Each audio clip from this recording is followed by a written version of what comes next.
लोकसभा चुनाव 2024 की तारीखों का बिगुल बज गया है।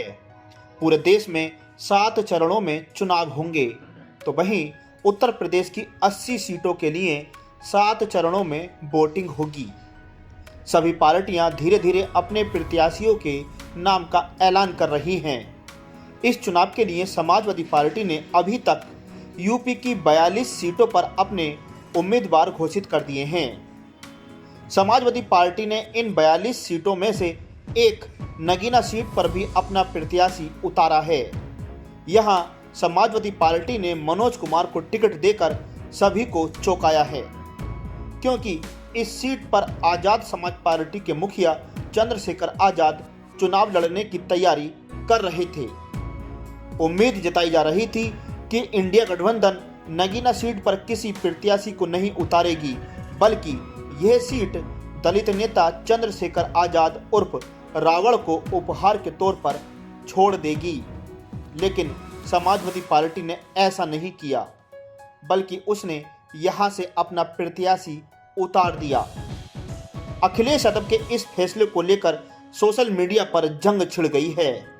तो वहीं अब असदुद्दीन ओवैसी की पार्टी AIMIM चंद्रशेखर आजाद के साथ खड़ी हो गई है और चंद्रशेखर आजाद का समर्थन करते हुए अखिलेश यादव पर बड़ा आरोप लगाया है। AIMIM ने आजाद समाज पार्टी के नेता चंद्रशेखर आजाद की दावेदारी वाली नगीना सीट पर समाजवादी पार्टी द्वारा उम्मीदवार घोषित किए जाने के फैसले को लेकर अखिलेश यादव पर निशाना साधा है।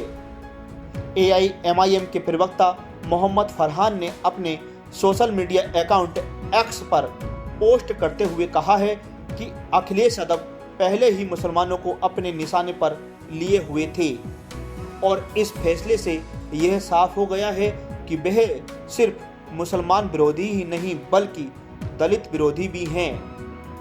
AIMIM प्रवक्ता ने कहा कि सपा मुखिया अखिलेश यादव मुसलमानों और दलितों को सांसद विधायक बनते नहीं देखना चाहते। वहीं AIMIM प्रवक्ता मोहम्मद फरहान ने कहा कि चंद्रशेखर आजाद नगीना सीट से चुनाव लड़ने की तैयारी में थे। वहां मुसलमानों की संख्या भी निर्णायक है। दलितों के उभरते हुए मजबूत युवा चेहरे को पार्लियामेंट जाने से रोकने के लिए ही अखिलेश यादव ने यह कदम उठाया है। उनके इस फैसले से दलित समाज में गहरी नाराजगी है। उन्होंने कहा कि अखिलेश यादव अगर ममता बनर्जी के लिए लोकसभा की एक सीट छोड़ सकते हैं, तो एक दलित के बेटे को उन्होंने अपने गठबंधन में जगह क्यों नहीं दी। AIMIM प्रवक्ता मोहम्मद फरहान ने सवाल उठाया कि अगर अखिलेश यादव सचमुच बीजेपी को रोकना चाहते हैं, तो उन्होंने असदुद्दीन ओवैसी की पार्टी को यूपी में समझौते में 5 सीट क्यों नहीं दी। वह समझौते के लिए यूपी में क्यों तैयार नहीं हुए। उन्होंने दावा किया कि AIMIM यूपी में दलित मुस्लिम गठजोड़ के जरिए बीजेपी का मजबूत विकल्प बनने की कोशिश में है। बहरहाल चंद्रशेखर आजाद के लिए नगीना सीट नहीं छोड़ना लोकसभा चुनाव में अखिलेश यादव के लिए कहीं भारी न पड़ जाए।